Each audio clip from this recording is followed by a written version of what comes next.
안녕하세요, 여러분. 오늘 여러분께 설명드릴 내용은 해외 선물 계좌에 대한 내용입니다. 평소에 많이 어렵게 느꼈던 분들은 이번 영상을 참고하시길 바랍니다. 우선 첫 번째로 해외 선물 계좌는 몇 종류가 있느냐부터 시작해 보겠습니다. 해외 선물 계좌는 크게 세 종류로 나눌 수 있습니다. 증권사, 대여 미니 계좌, 그리고 증권사 주문 대리인 제도. 이렇게 총 세 가지가 있습니다. 많은 분들이 해외 계좌를 생각하실 때 어려워들 하시죠? 이런 분들을 위해서 가장 기본적이고 쉬운 방법에 대해서 말씀을 드려보면 증권사를 이용하는 방법을 추천드리고 있습니다. 그럼 증권사를 이용하는 방법이 왜 쉽고 기본적이냐에 대해서 설명을 드려보겠습니다. 증권사를 이용하는 방법은 이렇습니다. 우선 증권사의 계좌를 개설하시고 앱이나 온라인상에서 본인의 계좌로 로그인하게 됩니다. 그러고 나서는 자유롭게 매매를 하면 되는데요. 모두 아시다시피 국내에는 증권사가 정말 다양하게 있습니다. 원하시는 증권사를 선택하신 후 계좌를 개설해야 하는데요. 계좌를 개설하는 방법은 지점 방문, 제휴은행 방문, 비대면 계좌 개설이 있습니다. 지점 방문은 증권사에 방문해 계좌를 만드는 것이고 제휴은행 방문은 증권사와 제휴되어 있는 은행을 방문해 계좌 개설을 하는 방법입니다. 혹시 시청자분들 중에서 제휴되어 있는 은행이 궁금하다 하시는 분은 증권사 홈페이지 및 고객센터에 연락을 하셔서 확인해 보시면 되겠습니다. 난 너무 바빠서 계좌 개설하러 방문할 시간이 없다 라고 하시는 분들께 추천드릴 방법이 있습니다. 바로 증권사 앱을 통해서 비대면 계좌를 개설하는 방법인데요. 가장 편리하고 빠르게 개설 가능하니 참고하시면 되겠습니다. 계좌를 개설하셨다면 이제 매매를 하셔야겠죠? 매매를 하실 때 가장 중요한 부분이 바로 증거금입니다. 매매는 증거금을 보유하고 있어야 가능한데요. 계좌 개설 후에 일정의 증거금을 충족하시면 쉽게 매매하실 수 있습니다. 매매가 이루어지는 과정에 대해서 간단하게 설명드리면 이렇습니다. 고객이 증권사에 주문을 전달하고 증권사는 해외 중개회사를 거쳐 선물거래소로 주문이 들어가게 됩니다. 주문이 체결된 내용은 반대로 선물거래소에서 해외 중개회사를 거쳐서 증권사로 전달되게 되는데 이때 증권사는 고객에게 정보를 전달하게 됩니다. 하지만 증권사를 통한 매매는 주의를 하셔야 하는데요. 왜냐하면 높은 증거금이 요구되기 때문입니다. 사실 투자금에 여유가 없거나 소액으로만 거래하시는 분들은 조금은 거래하기가 불편할 수 있겠다고 생각하실 수 있겠는데요. 이런 분들은 대여 미니 또는 주문 대리인을 통해 부담되는 증거금을 낮춰서 거래하고 있습니다. 대여 미니 업체? 조금 낯선 분들이 계실 것 같은데요. 그러면 천천히 한번 알아보겠습니다. 먼저 대여 미니 업체, 어떻게 이용하는 걸까요? 제가 먼저 강조드리고 싶은 내용은 대여 미니 업체는 실제 주문이 들어가는 게 아니라는 부분입니다. 보시는 것처럼 증권사에 실제 주문을 넣지 않은 상황이기 때문에 실제로 거래가 이루어질 수가 없다고 생각하시면 되겠습니다. 증권사에 실제 주문을 넣기 위해서는 증권사 프로그램과 증권사 계좌를 이용해야 합니다. 즉, 대여 미니 업체에서 말하는 증거금 30에서 50만 원을 기반으로 한 거래는 실제 거래가 되는 선물 거래가 아니라고 말씀드릴 수 있습니다. 여러분들이 조금 더 이해하시기 쉽게 설명을 드리면 여러분들 사설 도박장 아시죠? 그 사설 도박장을 생각하시면 이해하기 쉬우실 거라고 생각이 되는데요. 증권사 프로그램을 모방해서 만든 자체 프로그램으로 해외 선물이라는 틀을 베껴서 만든 사설 도박장과 같은 개념이라고 생각해 주시면 됩니다. 증권사의 신호, 즉 차트와 호가창의 움직임만 따라하고 실제 주문이 전달되지 않습니다. 간혹 가다가 대여와 미니가 다르다고 말하는 분들이 있는데 엄연하게 똑같다고 말씀드릴 수 있습니다. 자, 그러면 실제 주문이 들어가고 안 들어가고는 어떤 차이가 있길래 제가 이렇게 강조를 하는 걸까요? 바로 안전성의 차이입니다. 선물 거래는 조직화된 거래소를 통하여 공식적으로 이루어지는 거래입니다. 매수자와 매도자의 거래가 이행될 수 있게 먼저 담보금으로서 지불하는 증거금을 선물거래소에 맡깁니다. 매수자와 매도자가 청산 시 발생하는 손익을 계산해 돌려받는 것이죠. 즉, 선매 후물이라는 조건으로 거래가 이행된다고 이해하시면 되겠습니다. 자, 이해가 되시죠?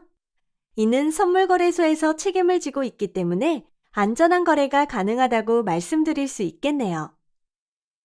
반면 대여 미니업체는 어떨까요? 실제 주문이 되지 않는 사설 도박장의 개념이기 때문에 전혀 안전하지 않습니다. 정말 많이 위험하죠. 그럼 쉽게 예를 들어 보겠습니다. 대여 미니업체를 이용하는 A가 수익을 보게 되면 어떻게 될까요? 실제 거래가 이루어지는 게 아니기 때문에 업체 측에서 A에게 수익금을 지불해야 합니다. 반대로 A가 손실을 보게 되면 어떻게 될까요? A가 보는 손실은 모두 업체 측의 수익으로 들어갑니다. 조금 과장해서 말씀을 드리면 고객과 업체의 싸움이라고까지 볼 수가 있는데요.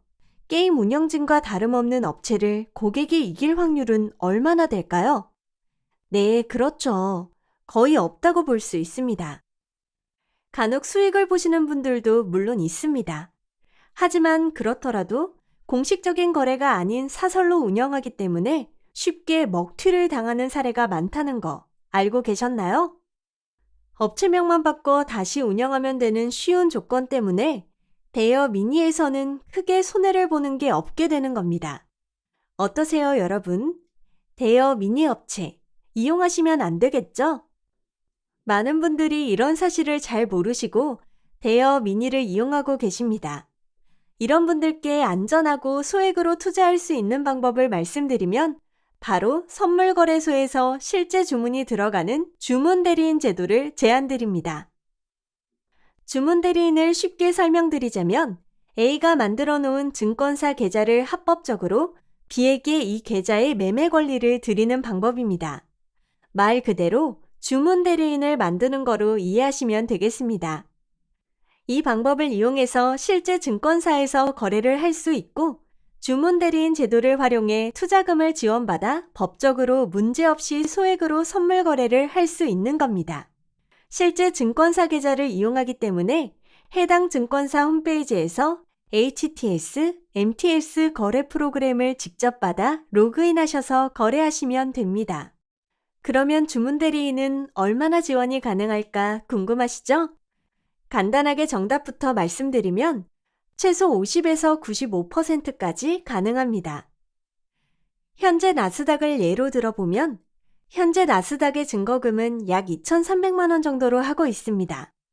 50% 지원을 받을 시 1,150만 원의 한 계약이 가능하고 90% 지원을 받을 시 230만 원의 한 계약이 가능하고 95% 지원을 받을 시 120만 원의 한 계약이 가능합니다. 예를 들어 본인이 나스닥에 투자를 하고 싶지만 투자금이 부족해 220만 원밖에 없다면 주문대리인을 통해 투자금을 지원받아 220만 원으로도 나스닥 한 계약을 할 수 있는 겁니다. 내 돈 220만 원으로 거래를 하기 위해서는 부족한 금액 약 2천만 원을 주문대리인을 통해 지원을 받게 되는 겁니다. 선생님, 그러면 이 2천만 원은 대출 아닌가요? 라고 질문하시는 분들이 있으실 텐데요. 정답부터 말씀드리면 대출이 아닙니다. 대출이 아니기 때문에 기록이 생기지 않으며 대출이자 또한 발생하지 않습니다. 기본적으로 대출은 부족한 금액을 빌리는 것으로 대출금 모두를 사용할 수가 있지만 주문대리인은 개념이 전혀 다릅니다. 지원받은 투자금은 손실이 발생하면 안 되겠죠. 그래서 로스컷을 투자금에 비례해서 잡아 지원받은 금액을 직접 사용하는 것이 아닙니다. 보통 반대 매매가 들어가는 경우는 증거금이 유지 증거금 밑으로 떨어질 경우 다음날 정해진 시간까지 개시 증거금만큼 채워야 하지만 채우지 않을 경우 보유하고 있는 포지션의 반대 매매가 자동적으로 발생하게 됩니다. 또 다른 경우를 말씀드리면 변동성이 심해 평가 예탁 잔고가 20% 미만으로 남았을 경우 추가 입금을 하지 않으면 거래 불이행을 막기 위해 또 반대 매매가 발생하게 됩니다. 하지만 주문 대리인을 이용할 경우 투자금의 105%를 기준으로 로스컷을 잡기 때문에 2천만 원 지원을 받았다면 2,000 곱하기 105%는 2,100만 원이 로스컷으로 잡혀 2,100만 원 밑으로 손실을 볼 경우 반대 매매가 발생합니다. 주문 대리인을 조금 더 쉽게 설명드리자면 소액으로 포지션 진입이 가능하게 해주는 시스템이라고 생각해 주시면 됩니다. 실제 내가 입금한 금액만큼만 거래가 가능하고 지원받은 금액은 포지션 진입에만 이용이 가능해 실제 본인이 운영할 수 있는 금액은 아니라고 말씀드릴 수 있겠습니다. 그러면 여기서 증거금 지원은 얼마나 되나요? 라고 물어보시는 분들이 있는데요. 증거금 지원 한도는 업체마다 다르기 때문에 해당 업체 담당자와 협의를 진행하셔야 합니다. 요즘은 주문 대리인 제도를 거래 계약수를 늘려서 높은 수익을 얻기 위해 이용하는 분들도 많습니다. 예를 들어 2,300만 원으로 나스닥 한 계약을 진행할 수 있지만 주문 대리인 제도를 이용해 거래한다면 90% 기준 본인 자본 2,300만 원과 레버리지 2억 원을 활용해 2,300만 원으로 나스닥 10계약을 들어갈 수 있습니다. 한 계약 들어갈 금액으로 10계약까지 들어가서 수익 시 10배 높은 수익을 기대할 수 있어 레버리지 효과를 극대화할 수 있습니다. 하지만 이는 정말 잘하는 분들만 하셔야 한다는 점 말씀드립니다. 투자금 지원에 대해서 한 가지 팁을 드리면 투자금 지원을 이용하고 있는 도중에도 늘리거나 줄이는 게 가능하다는 점인데요. 4천만 원 지원을 받고 거래하다가 2천만 원으로 줄일 수 있고 2천만 원 지원을 받고 거래하다가 4천만 원으로 늘릴 수 있습니다. 만약에 거래를 하고 있는데 갑자기 로스컷이 발생했다라면 두 가지 방법으로 대응할 수가 있겠습니다. 계속 거래를 위해 입금을 하는 방법과 거래를 중지하고 남은 금액을 출금하시면 됩니다.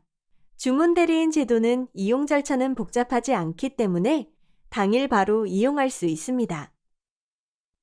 여러 가지 내용들을 자세하게 살펴보고 있는데요. 남은 시간 동안 증권사, 대여, 미니업체, 주문 대리인을 비교해 보겠습니다. 주의 깊게 살펴보시고 적합한 방법을 잘 선택하셔서 현명한 투자 진행하시길 바라겠습니다. 증권사, 투자금에 여유가 있다면 당연히 증권사를 통해 본인 계좌로 이용하시는 게 제일 좋습니다. 대여, 미니업체, 자체 프로그램의 가상 계좌로 거래하기 때문에 실제 주문이 들어가지 않고 먹튀가 발생하기 때문에 절대 이용하시면 안 됩니다. 주문 대리인 제도, 투자금에 여유가 없거나 소액 투자를 하고 싶다면 이용하시는 게 좋습니다. 또한 증권사를 이용할 만큼의 여유가 있지만 레버리지 효과를 극대화하고 싶다면 이용하시는 게 좋습니다. 오늘 영상 어떠셨나요? 어렵게만 느껴졌던 선물 계좌, 이제 좀 쉽게 느껴지시나요? 영상에서 말씀드린 각종 정보들을 잘 활용하셔서 현명하고 수익 많이 보는 매매하시길 바라겠습니다. 유익하고 재미있으셨다면 구독과 좋아요 부탁드리겠습니다.